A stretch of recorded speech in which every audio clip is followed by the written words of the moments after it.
घने जंगल में एक बड़े से पेड़ पर चिड़ा चिड़िया का जोड़ा रहता था। उनके अंडे भी उसी पेड़ की शाखा पर बने घोंसले में थे।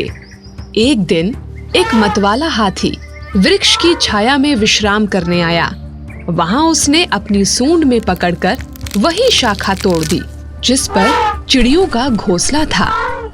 अंडे जमीन पर गिरकर टूट गए।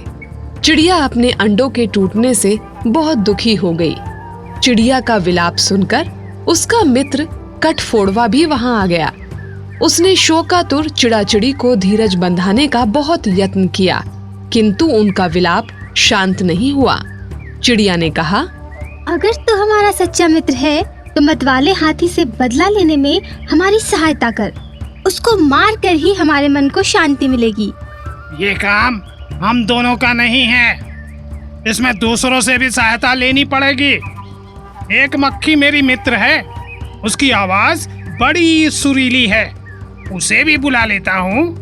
मक्खी ने भी जब कठफोड़वा और चिड़िया की बात सुनी तो वो उस हाथी को मारने में उनकी मदद करने के लिए तैयार हो गई। लेकिन उसने भी कहा, ये काम हम तीन का नहीं है, हमें औरों की भी मदद लेनी चाहिए। मेरा मित्र एक मेढक है, तुम कहो तो उसे भी बुला लूं। तीनों ने जाकर मेघनाद नाम के मेढक को अपनी दुख भरी कहानी सुनाई।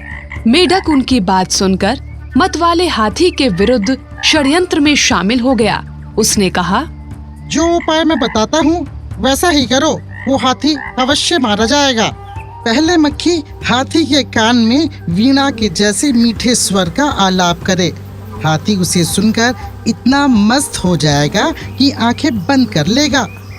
कठफोड़वा उसी समय हाथी की आंख को अपनी चोंच चुभो कर फोड़ देगा।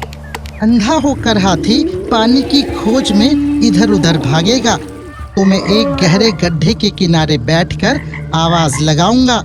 मेरी आवाज से वह वहां तालाब होने का अनुमान करेगा और उधर ही आएगा।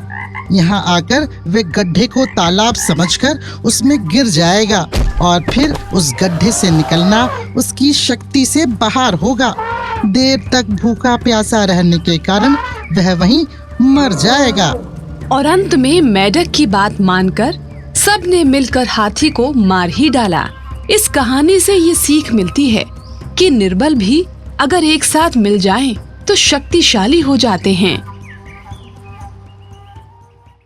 इस प्रकार की रोचक कहानियों को सुनने के लिए हमारे इस चैनल को लाइक, शेयर और सब्सक्राइब करें और हाँ, बेल आइकन जरूर दबाएं ताकि रोचक कहानियों का नोटिफिकेशन सबसे पहले आप तक पहुँचे। नमस्कार।